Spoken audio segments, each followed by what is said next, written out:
I was born in Wales. I grew up in Wales. I went to school there. My first work was there. Whenever I'm introduced on anything, it's always, ladies and gentlemen, Welsh comedian Rob Brydon, Welsh actor Rob. Always the Welsh in front of it.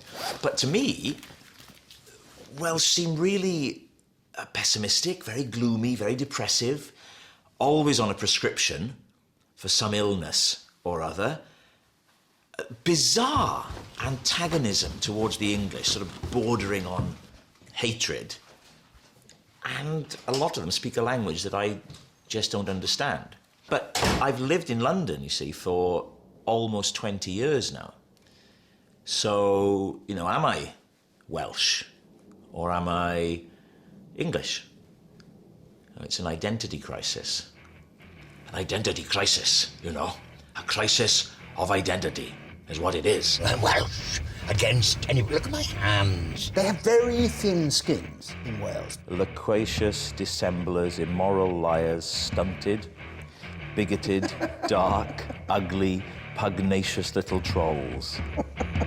You look like a tit. Good God, Robert, yes! What the hell are you doing? There's a long tradition of really good humour, except we've kept it very quiet. Mr. Rob Brydon! Oh, Techwyn Barry, Techwyn Geedy, now it's like idea. That's Welsh, isn't it? Now you look appalled, the girl at the back, you see. I'm gonna have a go! Diane, guess who's dead? Oh, this is the worst feeling in the world. It's like a feeling like you just want to be somewhere else. Oh. Country that likes to say yes. Yes!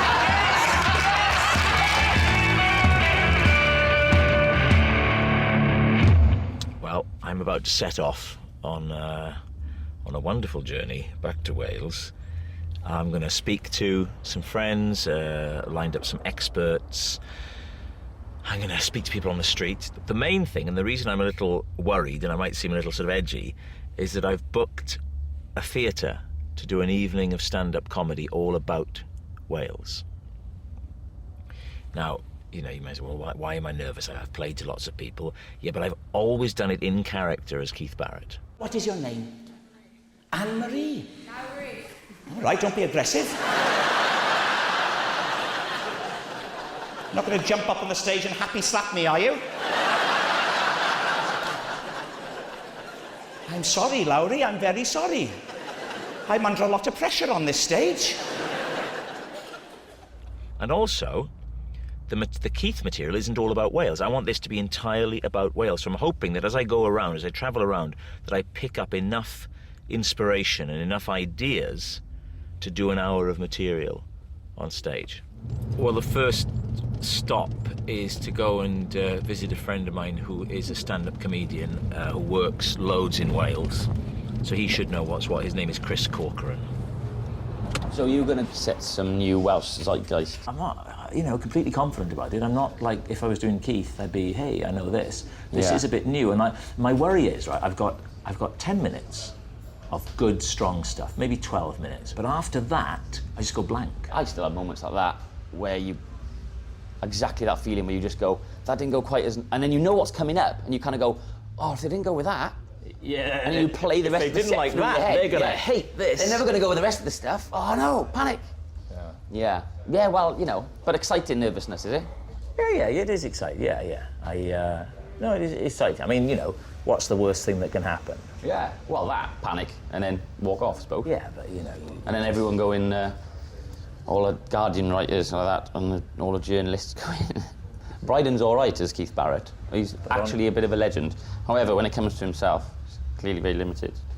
That's what's the worst that can happen.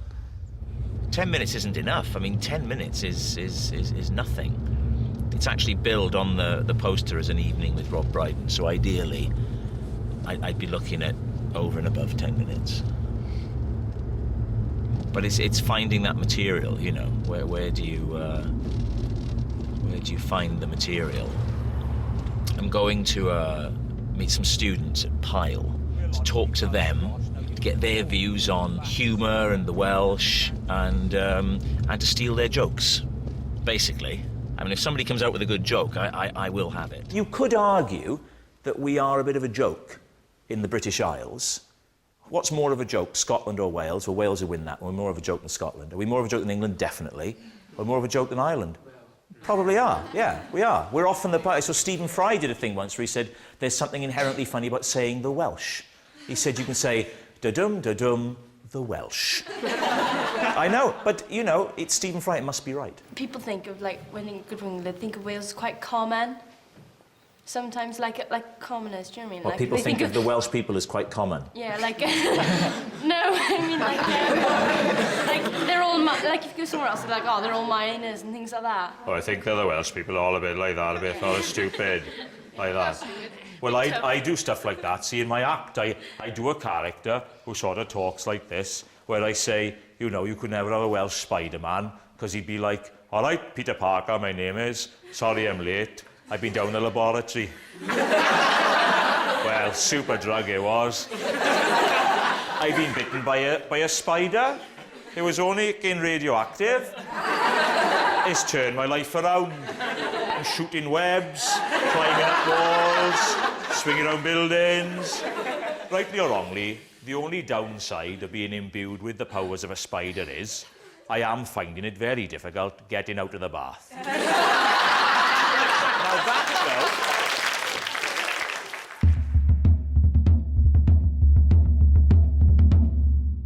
I think the Welsh have an immense capacity for self-deprecation, but I'm not sure it amounts to laughing at themselves very much. However, I think we often think the Welsh have no humour, and that's not true. I don't know, I think the number of jokes that are made about the Welsh, like in terms of shagging sheep or sort of, you know, being a bit strange in some ways, are pretty much welcomed with open arms. I mean, most of the jokes about sheep have been made by Welsh people, haven't they, I think? The Welsh are particularly have very little sense of humour about themselves. Very funny people in a lot of ways. Absolutely not about being Welsh. See, I notice you now, this demeanour of you, you know, you're man famous for being incredibly funny. You're being incredibly serious now about Wales. well, I have to, because I'm consorting with the enemy at the moment, and I'm fighting any inclination to agree with anything you say. I think to play to a Welsh audience, there's nothing wrong about laughing at who the Welsh are, laughing at the way they take their nationality too seriously, laughing at the way the language is a sacrosanct topic. And it's only when we actually confront some of our demons and actually confront the fact that why are we so defensive about our nationality? Why are we unwilling to have external people laugh at us? Until we actually talk about those issues, then we will never move on. We shouldn't be pompous about it, you see. The fact that you're doing these jokes, you do comedy and you do Welsh comedy, which is, I mean, wonderfully funny, and people shouldn't be saying, oh, I resent that remark. Because if you can't do it, who the hell can? Girl at the back? Well, in Wales, we've got the highest rate of teen pregnancy, the highest binge drinking, and we've got the highest... And there's nothing to be proud of, though. There's nothing to be proud of. You don't hear it in America, you don't hear it in Ireland, but only in Wales. Why is that? Why is that definitely fact? We've definitely got the highest teenage pregnancies. Yeah. All right. Like, some of you guys is putting it about. That is good, you know?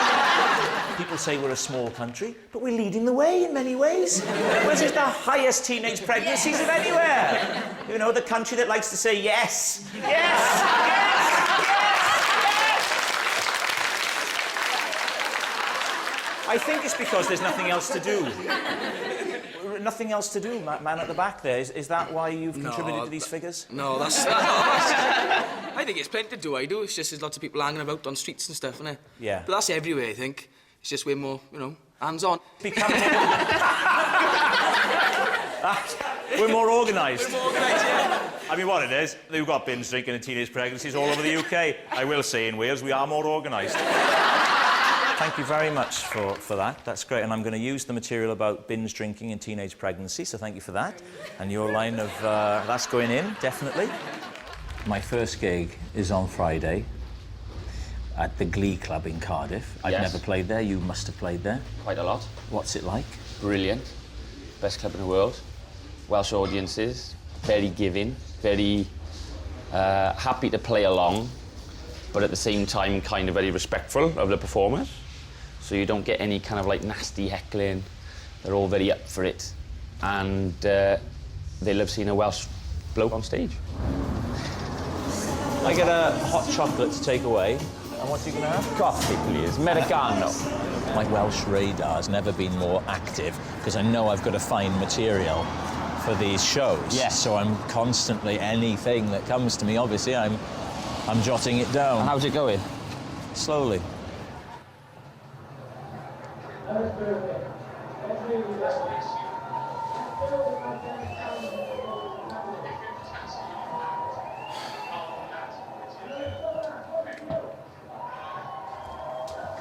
Rob, do you know what you're starting with? I don't know. I suppose it depends on the response. I don't know if that's a good idea either, if it should depend on the response. So I think I'll probably do, I don't know. I want to see what happens. Take a chance. That's my intention. See, in the back of my head, there's a voice going, oh, you'll just probably do Ronnie Corbett impressions. So... Do you think you will? I hope not.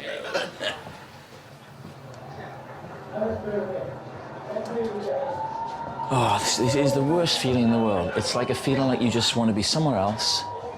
Oh.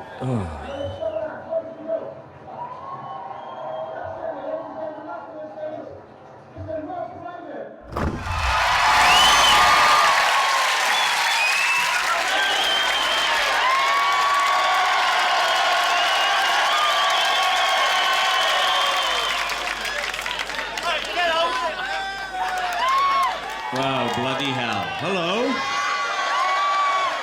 How are you? You all right?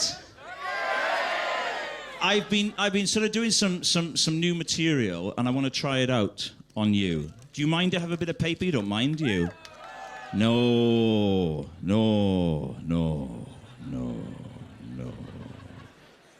We got the highest binge drinking in Europe.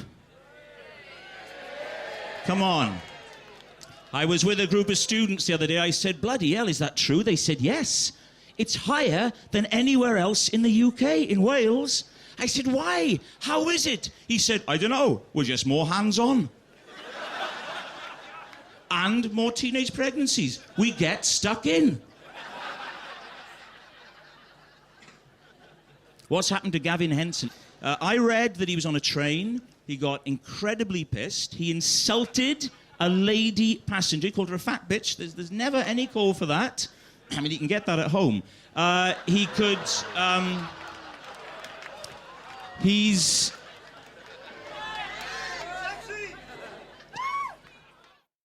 The next morning, he'll come in there. He'll see the big ones on the floor. He won't have a clue where they're from. There's no end to that story, but that is what happened. Any questions? What? What? Any loud questions? Steve Moss. Who's Steve Moss? What? Who needed therapy? Whoa. Oh dear. The main thing was, I think I came across as quite mean at times, and I was aware of that. You know... What, the Ely bit? Anybody from Ely? Oh, it's a rough part, isn't it? Bloody hell, it's rough. Were you there? You're going to come out of this story really badly. That's quite a cynical... Yeah. You know, way of looking at things. Didn't seem to go quite so well. And sometimes I felt I was being very judgmental. Yeah. Most of the crew are English. And they'd never been to Ely before. They'd been to a safari park. There's things to learn from it. Yeah. That worked, and you build on those, and things that didn't work, so don't do those. And the only way you learn it is by doing it. Is by doing it, true. What of the Pontardawe, you mean? Pontardawe, yes, we got that to come. It's going to need work. I've got to work. And this is like being on Celebrity Fame Academy or something. This is dreadful. Well, that's very much a Welsh audience reaction, I think. You know, hang on a minute. Whoa, now, what are you doing now? Are you having a go at us? That was like when I went on Jeremy Clarkson's chat show years ago, doing Welsh material, and my best friend switched it off, which I couldn't believe. This is David. Hello, everyone. Hi, Pete. You right? Right, let's meet a taff, shall we? I mean, at the time, it was like seen your best mate sell his soul to, his Welsh soul to sort of the arrogant middle-class English, you know, Jeremy Clarkson? Yeah, we don't have to carry on. If you've ever stayed in Wales, you should watch the Welsh version of Countdown.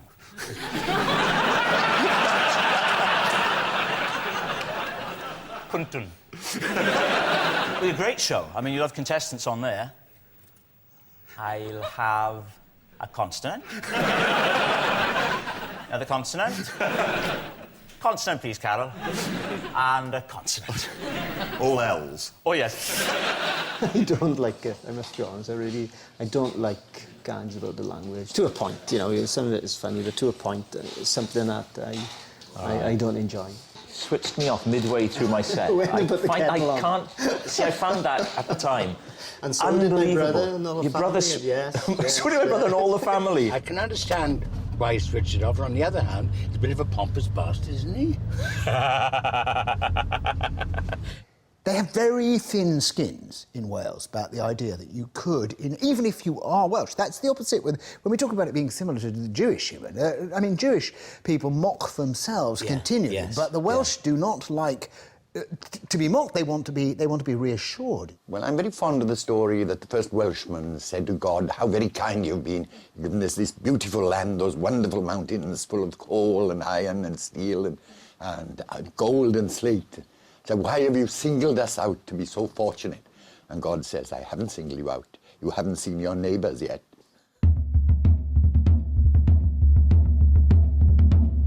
I've always called it like the Braveheart syndrome. If ever England are playing Wales and that sort of Braveheart syndrome kicks in, and it brings out the But it's not just if they're playing Wales. I'd understand if it's when they're playing Wales you want them to lose. But you want England to lose with a violent passion.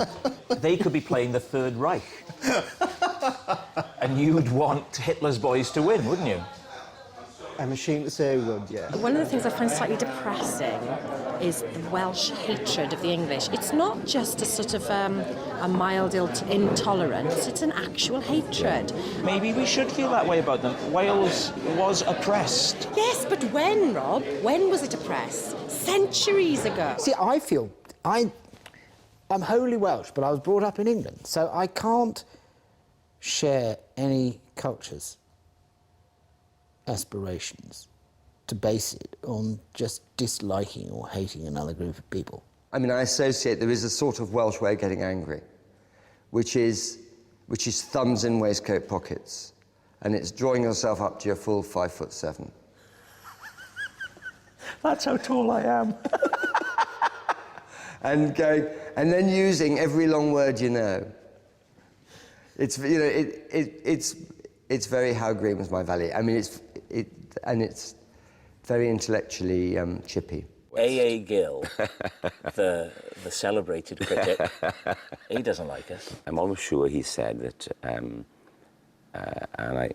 forgive me, Mr. Gill, if I quote you wrong, but I think you said that in their glove-shaped valleys, the Welsh have spawned a life grimmer than that of any rock pool. It's pretty damning, isn't it? Yeah, but and I love glove-shaped valleys. Well, see, he is a good writer. That's the problem. It's just what he writes. But he is a good... Yeah, but he writes for effect. So you don't think he... You don't think he means it? Or No.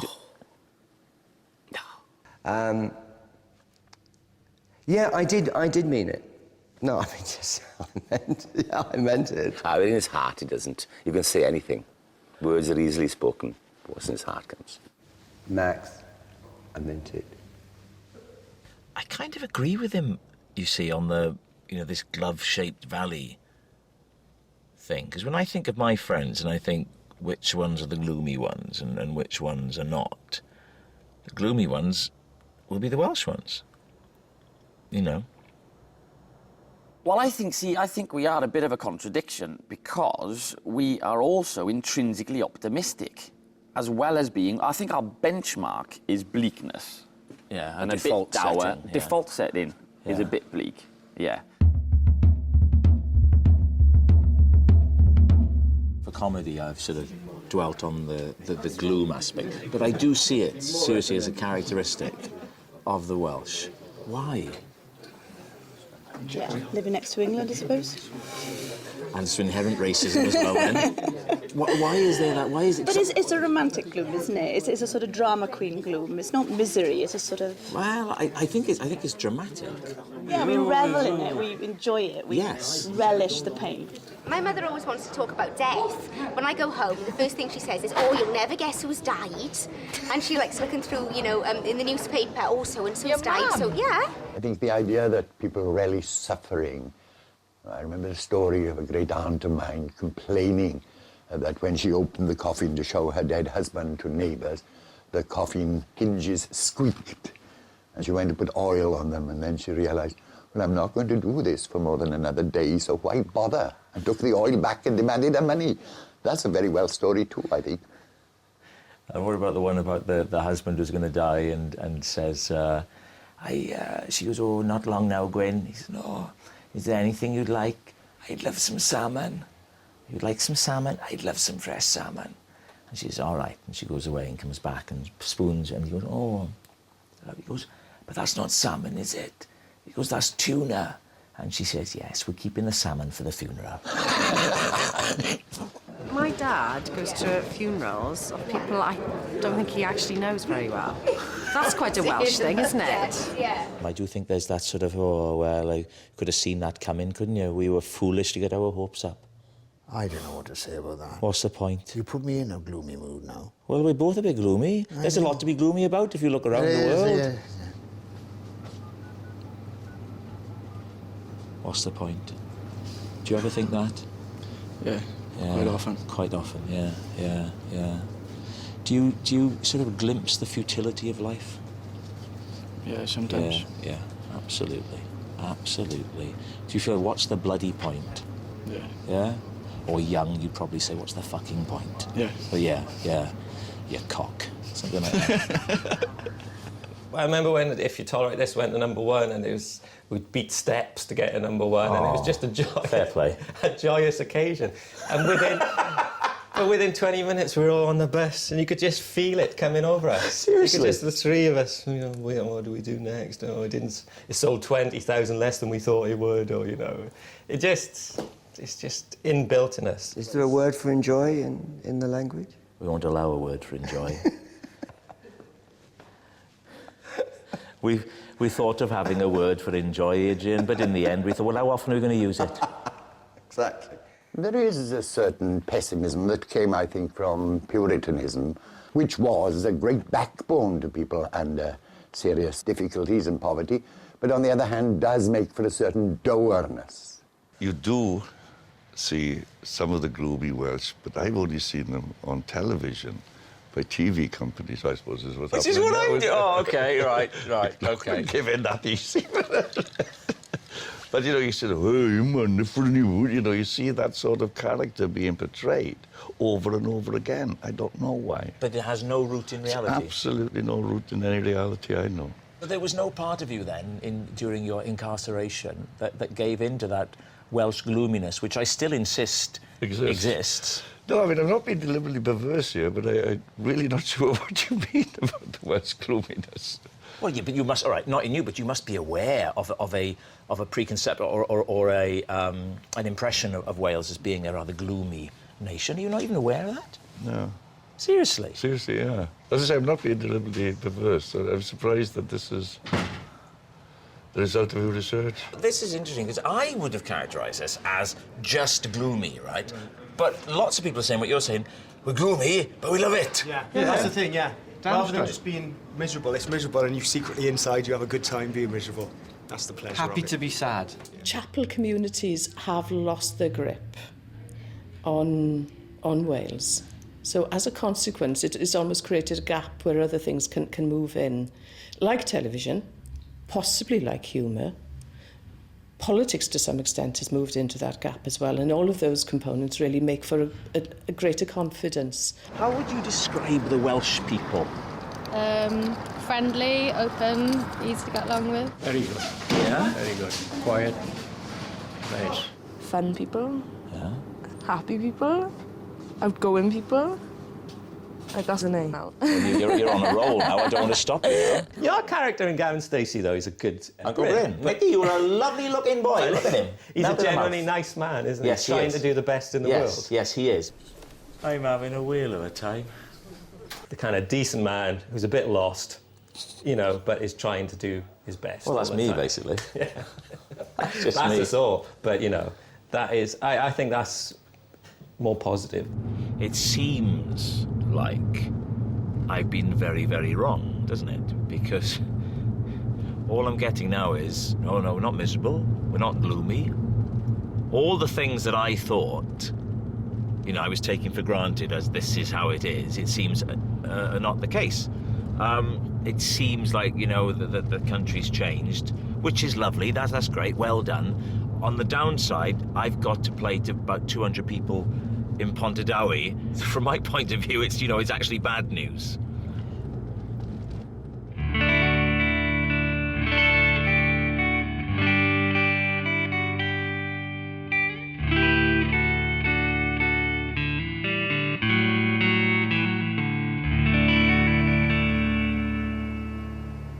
So, what are we doing here then, Rob? Well, we've come here because I think that I've been quite negative about Wales. Okay. So I wanted to come to somewhere positive because I'm starting to think that I've got it wrong. In what sense? Well, in the sense I've sort of come to this with my very sort of, you know, like a lot of my comedy is quite dark and sort of, you know, like that. And I think I've come to it with that sort of attitude. And the people that I'm meeting and I'm interviewing, so many of them are going, oh, what are you talking about? So they're not recognising what your perception was going into it? Yeah. Which was a bit dour? Well, no, it wasn't dour.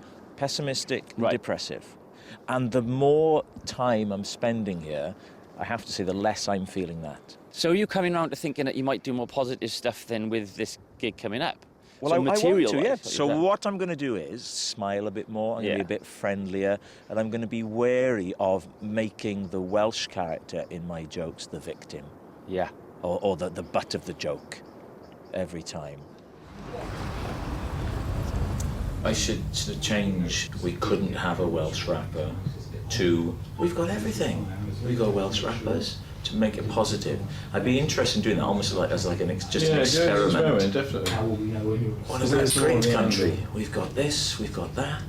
Yeah. We've even got serial killers. Well, yeah, there are Welsh. I don't know if there have been. Does it really matter, does it? There must have been a Welsh serial killer by now. Yeah. Surely we're not lagging that far behind the rest of Britain. Yes. They ran. There you go, the Mavericks are in. What I'd like to do is present someone. Mr. Rob Brydon.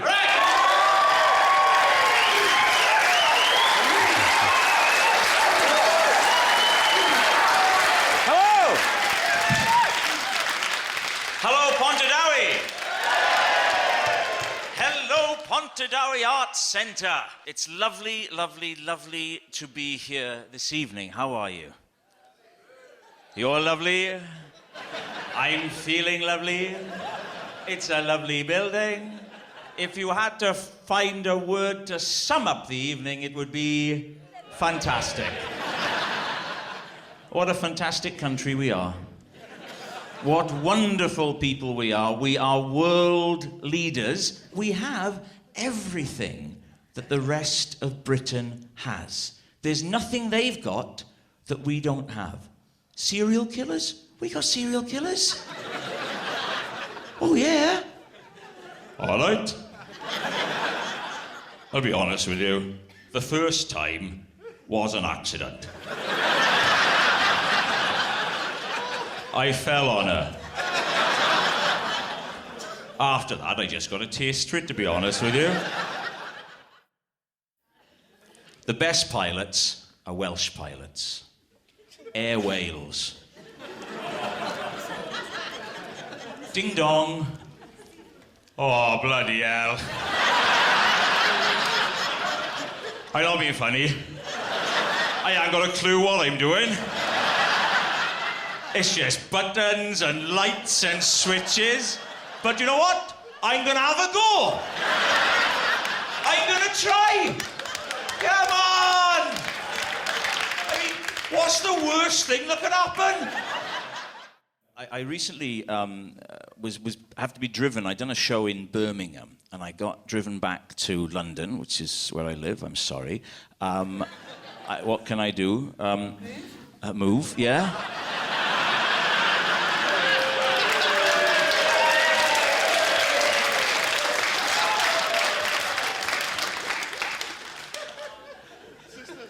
You are going to have to stop this, because it's hard for me to remember my act with an erection.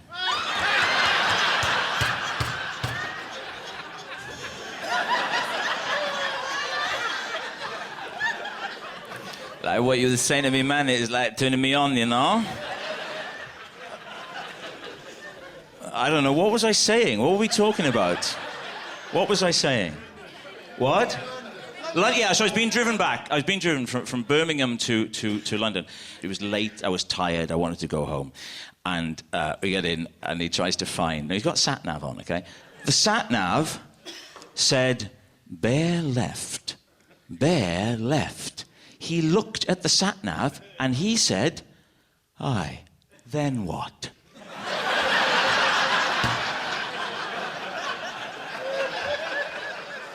I think he should have a Welsh sat-nav. I think a Welsh sat-nav would be fantastic. Take the next left. Coming up now pretty soon, get ready for it.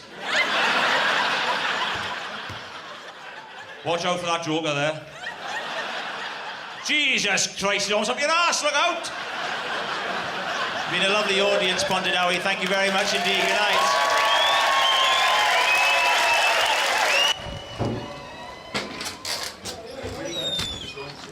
That was much better from my point of view. I felt a big difference in terms of the kind of atmosphere with being positive and putting an upbeat thing in it, because it's essentially the same material. Well, it was the same material, but just with a different attitude, coming from a different place. And I thought I didn't feel bad about doing it. When I was on stage at the Glee Club, I felt, and especially when I watched it, when I saw it, I really felt that. Howard Marks is good. Howard Marks is funny. I have a gag about you being in jail, which is so removed from the truth. But I would say, I'm Howard Marks. I'm in jail. Things couldn't get any worse. And you go up to the bars, you go, oh bloody hell, it's raining. Bloody typical. It would have to be raining, wouldn't it? Which of course probably was not how you were at all. That's true, I wasn't. No, there we are. I'm still going to try the gag and see how it goes. I met Howard Marks the other day. How did he cope with 7 years of jail? Hey? I don't think we Welsh, I don't think we would cope with jail. I don't think there should be a law that we can never go to jail. We should just pay fines. As I was doing it, I was going, oh God, this is going to get nothing. Yeah. I was thinking that as I was doing it. Howard's got a very deep voice like that, You can imagine going to the cell and going, oh, good God, 7 years for smuggling dope. I don't believe it. I got to the end, and you got this laugh, and I thought, oh, great. Hello. Yeah, that was good. And it's raining and all, bloody typical. You're not going to sue me for misrepresentation. Definitely not. Be standing at the back of the club. I did not say that. I said how well made the cell was. The bars were very uniform and straight. It was bloody wonderful. It makes such sense now that if I am stood there constantly berating the Welsh things, then naturally people are going to go, at one point they're going to go, oh, hang on a minute. Yeah. It foolishly hadn't occurred to me that might be the reaction. You can still do the gag, just come at it from a different angle. Inclusively and happily and positively. I expected it to be different because I went into it with a very different attitude. I was really determined to be more positive. To not do what I did at the Glee, which was to be quite hard on the Welsh. So I wanted to put a positive spin on things. And it felt really good being on stage with a different attitude, with a more positive approach. And it shows what you can do if you just change the attitude to it. You can sort of say anything, really. Roll on Aberdare, eh? So now we've got, the final show, Aberdare. And after that one, I mean, after how Pontardawe went, I sort of feel now with Aberdare that I can have a go at the language, which is the big thing, you know, you mustn't make jokes about the language. You cannot make jokes about the language. You know, I feel like I want to go along and do something to give David a heart attack. I grew up when there was no S4C. Yeah. There were Welsh programmes on what was English language Welsh television. Yeah. And that turned me against it on the very simple level that as a young boy, I was missing out on Star Trek because you'd get to Star Trek and we wouldn't get it in Wales. We'd get the Welsh news. Yeah. So I would associate it with a feeling of resentment and I'd be wanting to see Captain Kirk and I'd be hearing that's true. That sort of now when I hear the Welsh language, it sounds lyrical. Went to this concert or gig last night. Super Furry Animals are there. They're around the tea making machine. And wicked. And all of a sudden they start talking in Welsh about how many sugars they want in their tea. You think they're having a secret conversation about you. They're not. They're just talking about sugars. I feel ripped off that we weren't involved in the Welsh it's an language. odd thing, isn't it? This is your country. Yeah. And I can't understand what they're saying. When I was arriving a while back, and I'm just coming over the Severn Bridge, and we all know that you pay to get in and you don't have to pay to leave. And we're coming in, and I'm arriving at the Severn Bridge, and I said to my wife, in all seriousness, I said, I wonder what that means. She said, what? I said, a bit of Welsh up there. You see, how do you pronounce that? M-A-N-N-E-D, Maneth? Maneth. Manned. It was a manned toll booth. Yes, but the reason you're like that is because you allowed the English to come in and stop you, or stop your ancestors from learning Welsh as a first language. Yeah. And so, therefore, English kind of took over and you lost your language. Yeah, well, exactly. And that's why I'm not as clear-cut as I used to be. And now I'm questioning a lot of my beliefs. I do like the language, and particularly all the different little towns and villages across Wales, all the Welsh place names. And it's very important, of course, for me to pronounce them correctly when I'm doing the weather. Otherwise, people complain. One of the first things I ever did was present a panel show on BBC Wales. Welcome to Invasion, another edition in which two teams will be trekking through Wales, conquering counties as they go. I used to have terrible trouble with all the place names. It wasn't part of my upbringing. I had to be able to pronounce Swansea, Neath, Port Talbot. And there's a floor manager who I'm sure didn't like me. And you can see him on these outtakes, he comes up to me and he's saying, Rob, it's Glyndefrydwy. Glyndefrydwy, is that how you pronounce it? Yeah, well, exactly. And I'm going, OK, so I think you're saying it wrong. Isn't Glyndefrydwy? How do you pronounce it? Glyndefrydwy. Glyndefrydwy. Yeah, if you do it in two sections, Glyndefrydwy. Right, so there we are. So I still haven't improved. It's what is Glyndefrydwy? Glyndefrydwy. Which famous Welshman was born at Glyndefrydwy? No, wrong. I think it's Glyndefrydwy. Glyndefrydwy. I think the R is silent. Dyfrdwy, right. So it's Glyndefrydwy. But I've said it wrong on radio once and somebody rang in to complain. Which famous Welshman was born in Glyndefrydwy?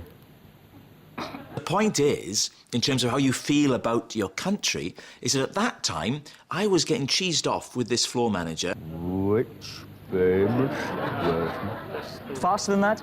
Yeah, the question can, but take a word. Which famous Welshman was born in Glyndefrydwy? Thinking, what's this such a big deal? I'm trying to do it right. But now, as I get older, I'm thinking, no, he was right. Of course you should say these things properly. Glyndefrydwy. Dyfrdwy. Dyfrdwy. Okay. Right, we're ready now. Okay, once again.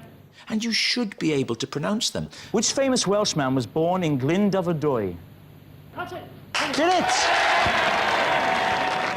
I think that Welsh people are often overly dramatic in their use of language. Yeah, well, it's a dramatic tone of speaking as well, and this thing of like, well, this is what comes, I imagine, from having part your own language and then part having to accept its failure to have caught on.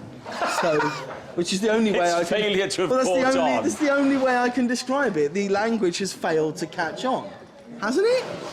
Well, it has, hasn't it? There's no other way of putting Where it. do you want it to go? People of Denmark, we don't speak Danish in England, but you don't say, oh, that... But you don't go to Denmark and the signs are printed in Danish and English, and people No, they're not talk... that polite, are they? In this country, at least we go to the trouble of putting them in English as well. Okay. Are you? Okay, here's a prime example. Are you fluent Welsh? No. Is Ruth fluent Welsh? Well, she says no, but I think she's pretty good. She's not. Well, she's not, and she never uses it. Yeah. I've yet to meet a Frenchman who isn't fluent in French, right? Just face it, it's a fact, the language hasn't caught on. My father and mother were both Welsh speaking, but my mother wouldn't speak Welsh to me because she perceived it to be the language of the poor. My mother had to have cardboard around her neck when the kids when they spoke Welsh, because they had to wipe it out, because the English they were the boss. The bosses. They had to put the notice up saying, you will come to work at wherever time you go. I mean, so they had to have English in order to work with these people. But at the same time, I'm not fervent about it, you see. I love it deeply. I mean, I could fuck it, it's so beautiful, and I applaud it. I stroke it, I caress it, I love it.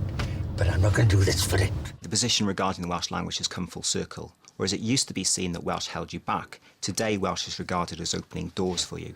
It's taught compulsorily in schools and people are very strongly behind that. They feel that speaking Welsh opens doors in the public sector, in the media, in education. So it's seen as having some real social status attached to it, and people associate it in particular with a mobile middle class who's trying to get their kids to go on. Just over 100 years ago, there was an awful lot of evidence, like wearing that Welsh knot that the kids had to in school, you know. I don't know about this. Oh, there's something called a Welsh knot, which was a lump of wood, okay? And, you know, it was, if anyone spoke the Welsh, then he was given one of these and ended up with a Welsh knot. Yeah. At the end of the day, you were punished in some sort of way. The Welsh knot is shrouded in myth. It's taken on a status where people assume it was responsible for the crushing of the Welsh language. It's actually far more complicated than that. It was never very widely used. It was only based in certain parts of Wales, and it was Welsh teachers who were implementing it. Certainly once education becomes compulsory at the end of the 19th century, it was never ever an official policy. So people associate it as one of the reasons for why the Welsh language declined, but it certainly wasn't the policy of some evil English government trying to stamp out the Welsh language. In men at school, if they speak English, you know, they got a mark on the wall and the board. You know, they get a smiling face if they haven't spoken English all day. Well, that's true. It's true. Absolutely. You get true. a smiling face if you've Well, got... yeah, I mean, it's like a star. When we were in school nowadays, you get a star for doing something good, and if you've spoken English, I mean, the concept of the school is a Welsh-speaking school. You know. Yeah. People are saying that because of having the road signs in two languages, it has helped a resurgence of the language, which you would dare say has helped to keep the Welsh culture distinct. Has it helped with traffic accidents? Well, you say people going, what the hell? Oh, shit, look out. That's probably happened, much to the delight of stand-up comedians everywhere. But there's no difference between the Welsh and the English, and it's by having these road signs, for example, that and there's S4C. I'm sorry, if you've got to go and have, you know, a sign painter go around the country saying, this is just to remind you that you're actually Welsh, then you probably already lost the fight. I think the struggle to maintain and develop the Welsh language and to keep that distinctiveness has sometimes made people overprotective. And I think that sensitivity is something we do have to address, because at the end of the day, a country that can show it can stand up to any kind of joke, any kind of criticism, is a very mature country. And I'm confident Wales can do that. I think with the Welsh language with me, it's almost like a no-go area. Like I was saying last week, it's a no-go area. You know, I'm so passionate about the Welsh language and its existence and its development. So any laughter about it is just any not laughter on. is not Really? on. Really? Yeah, I mean, not that far, but I mean, I don't enjoy it. I No, but you are saying that. But you are, though, because you're saying, well, not that far, but it is that far for you, isn't it? Yeah, absolutely, yeah. So don't do it again. See, I didn't grow up immersed in Welsh culture, Welsh language culture. I mean, it was always there, but I never really looked at it. It's like being reminded of something that's in your peripheral vision that you never really looked at. Well, now I'm wishing I had.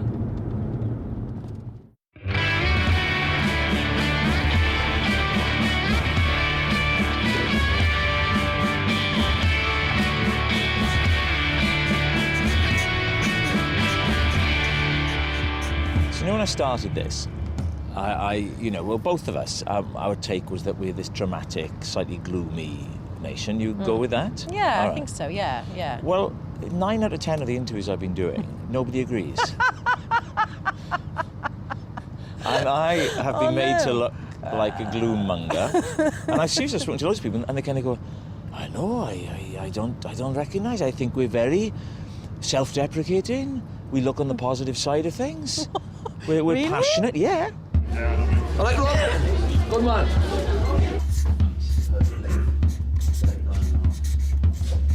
I've not found what I thought I was going to find on this. Oh no. So Yeah. has that ruined the whole programme? No, I think hopefully it's made it more interesting, but it's been strange for me. I've also found myself becoming far more patriotic and becoming because I've spent much more time in Wales. I've been going to different parts of Wales. I've been playing to different crowds, and I'm actually feeling quite, A Cymro? Yeah, I am. Yeah.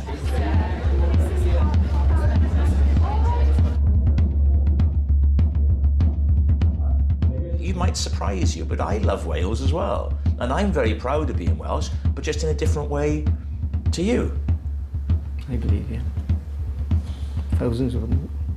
How are you feeling about it? I'm good. I'm looking forward to it. Yeah. It's always that feeling, don't you get, before you go on, where you think, is this going to be the disastrous one? Yeah, of course. Yeah. It sounds like this has been absolutely life-changing for you. It's been much bigger than I thought it would be. Yeah. Has it? It's put me back in touch. It's made me feel much more Welsh and proud of being Welsh. Has it? Yes. So it's yeah. really made you look at your identity then? Yeah. Well, it makes you examine what you take for granted.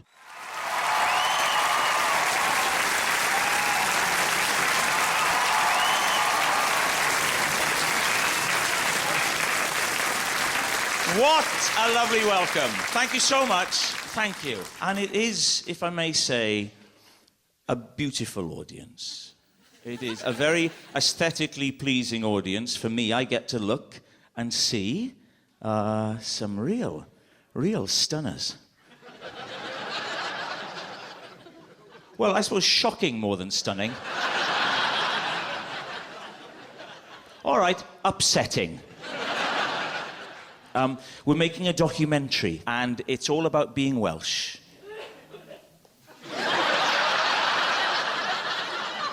We're not a healthy nation, are we? It's all across my shoulders. It's down my arm. My left hand is a permanent claw. Oh, this damp, you see, it's very damp. I shouldn't have come out tonight, really.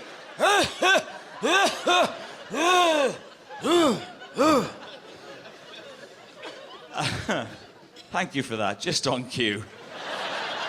So I'm making this documentary called Rob Brydon's Identity Crisis, all about Wales and Welshness and what it is to be Welsh. Because it's not easy, is it? No, thank you. Think of tonight as a sort of pantomime for grown-ups. I think we have it very hard. We're not, how can I put it? We're not as suave as the English.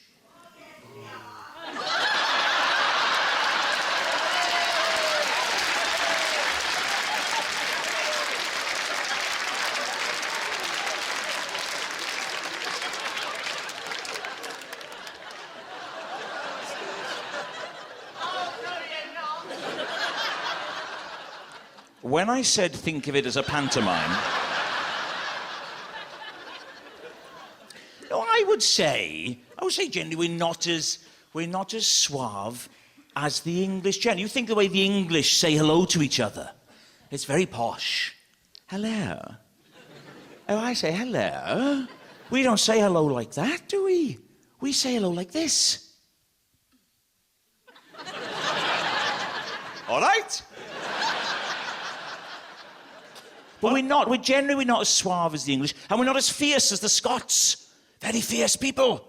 You can take our land, but you'll never take our freedom.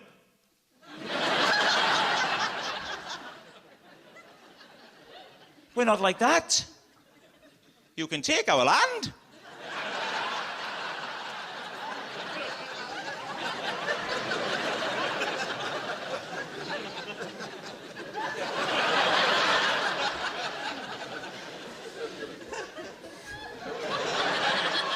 Don't forget our freedom now before you go.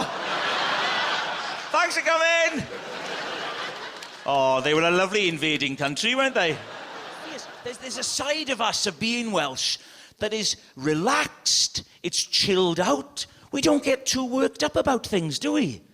You know, look at Jonathan Davis, the great Jonathan Davis, the great rugby player. I love it when you see him giving the half-time analysis. Now, say England-Wales are playing. It's at Twickenham. We go for the analysis at half-time. So we'll start off with some English player, probably called Rory something. Rory undergraduate, something like that. So, Rory, it's been quite a good first half for England there. They've got a 300-point lead. How do you think they're playing? Yes, I think that our chaps have been playing rather well. There's a lot of good play going on. The forwards gathering the ball, giving a lot of support back to the backs. I think if we sort of keep this thing... I mean, I played a lot of them at university. Some of those buggers are absolutely bloody great fun. I think we're on course for a victory. All right, well, Jonathan Davis, what do you think?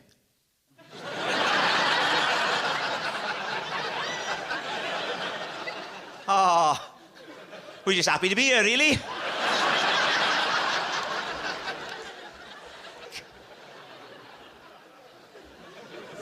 It's the way we are. We look for the best in everything.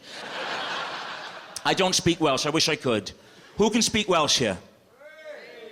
Well, just going, is not Welsh.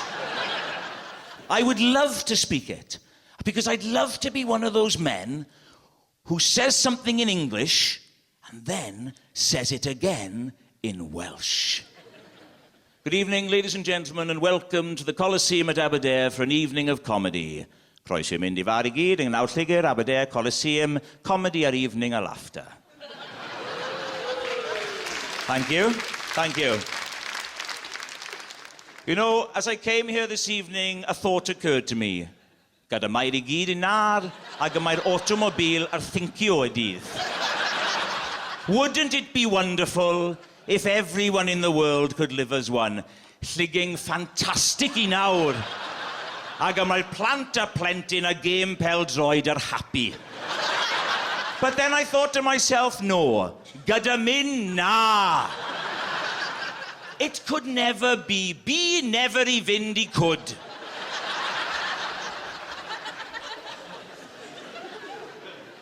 If I could speak Welsh, I'd use my powers for bad things. I'd go to nightclubs, I'd find non-Welsh speaking girls and chat them up in Welsh. Oh, shwmai I gyd I nawr, efa? Ac y mae'r pantiau dropi I gyd, efa?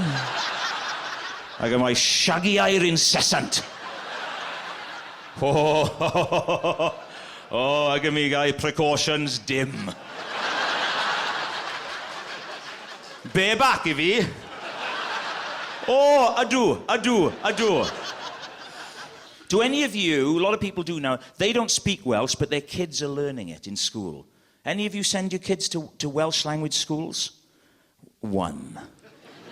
And her husband then put his hand up in support at the last minute. Don't hit her about it.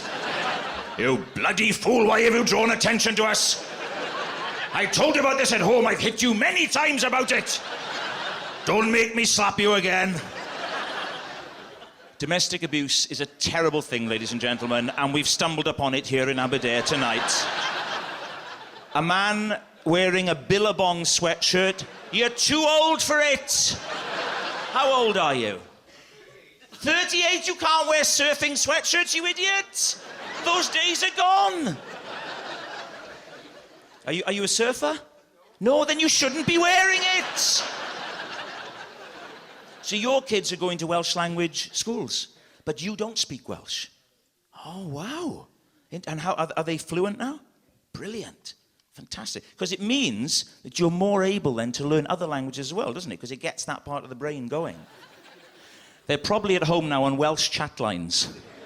Gyda fin, gyda fi, gyda fo. Shwmai sexy, coliau'r naw ar y gyda mynd ar y o. But how do you know what they're saying to you? You can say, go to your room, because I'm about to hit your mother. So go to your room. I'm going to give a right bloody belting.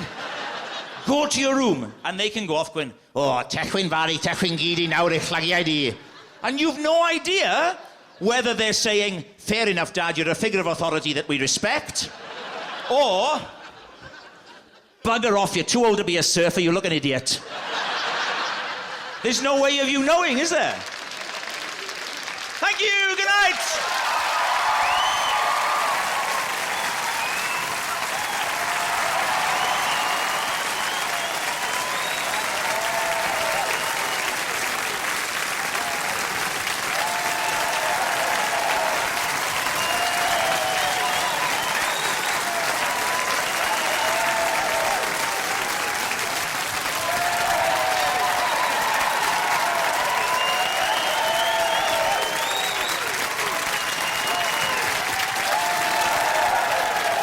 There he is, Mr. Williams. Yes, I know. Well, I've never done so much Welsh language. That's what I thought, it was just for me, I think. Yeah, it was, yeah. I thought so. I was doing them with more of a warmth, I felt, than usual. Did you think that? No, not really. Do you really not? Really? You still find that? No, it was excellent. Did laugh, did smile, but I can't say I was roaring with laughter at it. The rest of it, fantastic, but not that. I don't think. You're still sensitive about that? Still found it difficult to smile at that. But on the whole, though, excellent. I mean, given that you didn't have to pay for your ticket. What more can I say? Fantastic. Yeah, exactly. Mr. Rob Brydon, well done. Thank you very I thought much. that went very well. How did you feel like it went? Fantastic, yeah, it was brilliant. And doing new stuff, like all the Welsh language stuff, I'd had a little notion that it would be quite funny to do stuff about being able to speak Welsh. And, you know, this whole thing of putting the positive slant on stuff. Yeah. So I came up with the idea of saying, because I would, I'd love to be able to speak Welsh. Yeah. And I genuinely would. So saying that then gives me then the opportunity to do the Welsh language stuff, which went down a storm. Yeah, you know, whether you support it or don't, or take an issue with it, or don't like David, you know, with the Welsh language thing. You're never going to please everybody, but I looked out there and I saw great laughs coming from it. So, the show's called Rob Brydon's Identity Crisis. Have you still got one? No, I don't think I have, really. Well, I was saying on stage to the audience that I am undoubtedly feeling much more Welsh, much more proud of it, and feeling, yeah, that's my identity. That's kind of who I am. And I think moving, I'm getting yeah. But moving away for so long, you lose sight of it. You don't realise. And I'd sort of forgotten that was in me. You know, yeah. It's reminded me of that's me. It's been, really has been surprisingly revelatory for me. It really has. It's brought a smile to your face, isn't it? It's brought you a it smile really from has, your soul. Yeah, it does. This is who I am. Yeah, this is my country. Yeah. So it's been... I didn't expect that. I really didn't expect that at all. And that's been lovely. Well, on behalf of the Welsh nation, welcome home. Thank you very much. Do I still have to pay at the bridge? Yeah.